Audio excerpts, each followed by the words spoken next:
Mga Mimis, Joy and Ethan are here in Toronto. Yes, kaya naman, imimit natin sila today.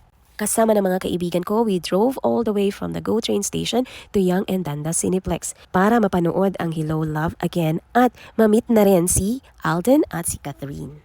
So syempre napaaga kami ng bonggang-bongga kaya naman bumili muna kami ng aming milk tea, popcorn at chips at pumila na rin kami para mapanood ang movie. At na-interview pa ang friend ko. Andito na kami sa loob and we are so ready to watch the movie. Ayan, natapos na namin ang movie. Nakakatawa si Joros at Jenica sa movie na to.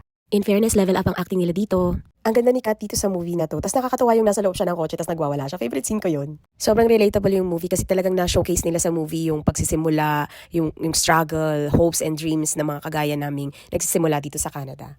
Ang ganda, sobrang na-enjoy ko yung movie. Congratulations! Hello, Love Again team! At syempre, yung pinaka-excited kami, ayan na sila.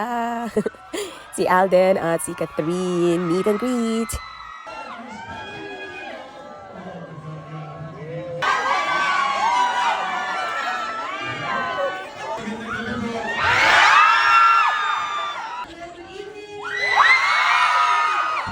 It's really like yung mga confrontations or the heavy scenes po that you guys just saw. Kasi it requires yung emotional requirement po is quite big, and then at the same time, we have to make the scene work because, of course, this is our tribute to our kababayans, our OFW kababayans here abroad. So sana po nagustuhan niyo yung eksena, and I hope you were able to learn something from it. It's a better life, I think. And of course, with the people that na nakilala po namin dito, sobrang na-inspire niyo po kami lahat with all of the things that you went through just, you know, to make a living every day, to make your lives better every day.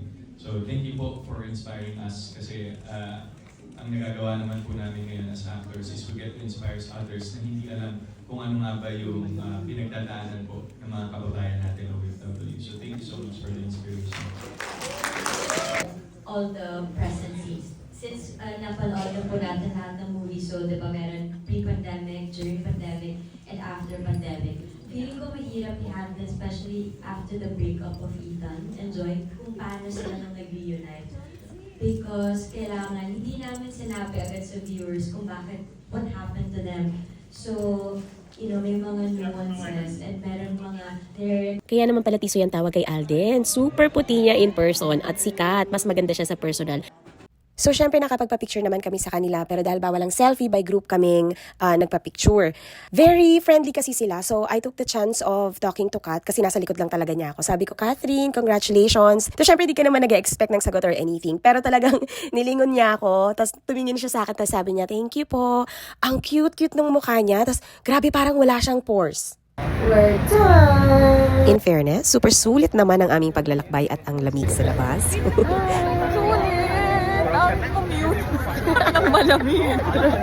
Meeting the stars of the movies definitely made this night unforgettable. O siya mga mimis, uwi na kami. Bye-bye!